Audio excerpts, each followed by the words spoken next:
వ్యవసాయం, దానికంటే ప్రధానమైన వృత్తి చేనేత. ఈ రెండు శాఖలకి గౌరవనీయ ముఖ్యమంత్రి గారు నాకు అవకాశం ఇచ్చారు. అందులో నా మిత్రుడు, నాకు కావలసిన వాడు, నా బాధ్యతలు చూస్తున్నటువంటి మురళిని మీరు దాక్కున్నా నాకు కొద్దిగా ఇబ్బందే జరుగుద్ది. ఎందుకంటే నా బాధ్యతలు చూసి ఆయన్ని మళ్ళీ మీ బాధ్యతలు అప్పగిచ్చారు కాబట్టి నాకు కొద్దిగా లోటు జరిగే అవకాశం ఉంది. ఆయన మీద నమ్మకం ఉంది. ఆయన నిబద్ధత పట్ల, ఆయన చిత్తశుద్ధి పట్ల, ఆయన యొక్క పట్టుదల పట్ల నాకు అవగాహన ఉంది. కాబట్టి మనం ఈ జాతిలో పుట్టినందుకు ఆ బాధ్యతను తీసుకొని నిర్విఘ్నంగా ఈ పెద్దలందరి సహకారంతో నువ్వు రాణించాలని అందరి మనసుల్లో మా మురళి ఉండాలని చెప్పి ఆ మార్కండేయ స్వామిని ప్రార్థిస్తూ, తప్పకుండా నాకు వచ్చినటువంటి అవకాశం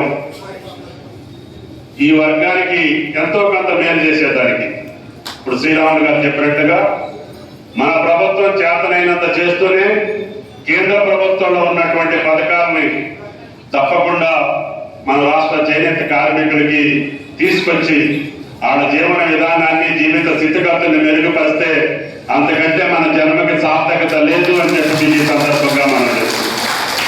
తప్పకుండా నాకు పూర్తి అవగాహన లేకపోయినా అన్న రమణ కానీ, అనిల్ గారు కానీ, జగన్నాథం గారు కానీ మిమ్మల్ని అందరినీ కూర్చోబెట్టి, అధికార యంత్రాంగాన్ని కూడా కూర్చోబెట్టి ఇందులో ఏ అవకాశాలు ఉన్నాయో, ఏ రకంగా చేస్తే మనం ఆ జాతికి ఎంతైతే మేలు చేయగలుగుతామో తప్పకుండా చేసే బాధ్యతని మీ మనిషిగా నేను తీసుకుంటానని చెప్పి కూడా మీకు ఈ సందర్భంగా మనం చేస్తున్నాం.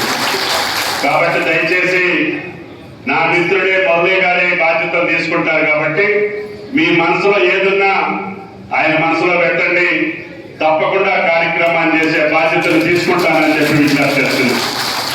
అదేవిధంగా రమణాన్ని కానీ, అనిల్ కానీ, జగన్నాథం గారు కానీ ఈ వృత్తిలో ఎవరికి అవగాహన ఉందో, ఏం చేస్తే మనం వారికి మేలు చేసిన వాళ్ళం అవుతామో మీరందరూ కూడా ఎప్పుడంటే అప్పుడు, నేను హైదరాబాద్ లో ఉన్నప్పుడు నా సమయం తీసుకొని మీరు తప్పకుండా ఈ అంశాల మీద పూజ్యులు ముఖ్యమంత్రి గారికి విన్నవించడమే కాకుండా ఆయన సహాయ సహకారాలు తీసుకుంటూనే కేంద్ర ప్రభుత్వం యొక్క సహకారాన్ని కూడా తీసుకొని, అది వరంగల్ పార్క్ కావచ్చు, పోచంపల్లి పార్క్ కావచ్చు, గద్వాల పార్క్ కావచ్చు, ఇవన్నీ కూడా అసంపూర్తిగా ఉన్నాయని చెప్పి మనోడు చెప్పారు.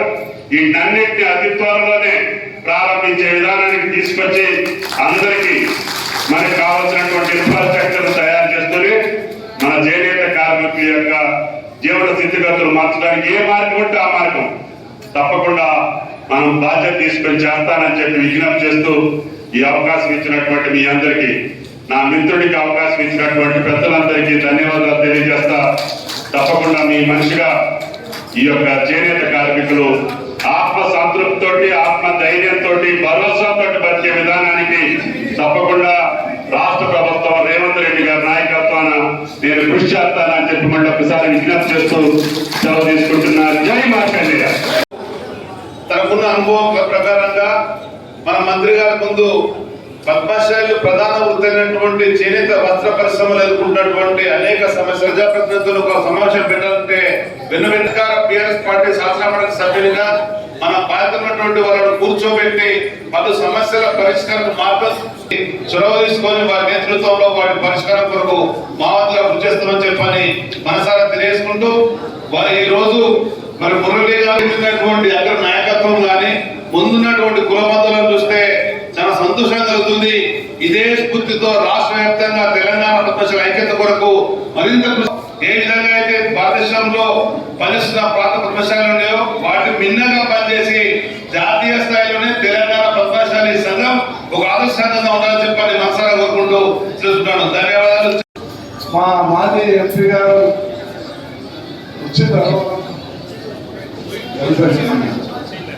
మిగతా మిత్రులకు ఇప్పుడు రాష్ట్ర స్థాయిలో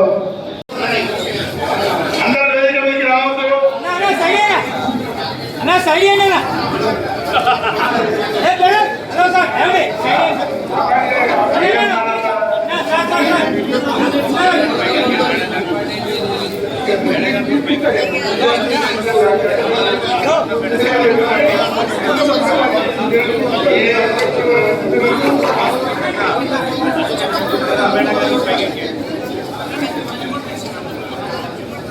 సైడ్ అయినా కొంచెం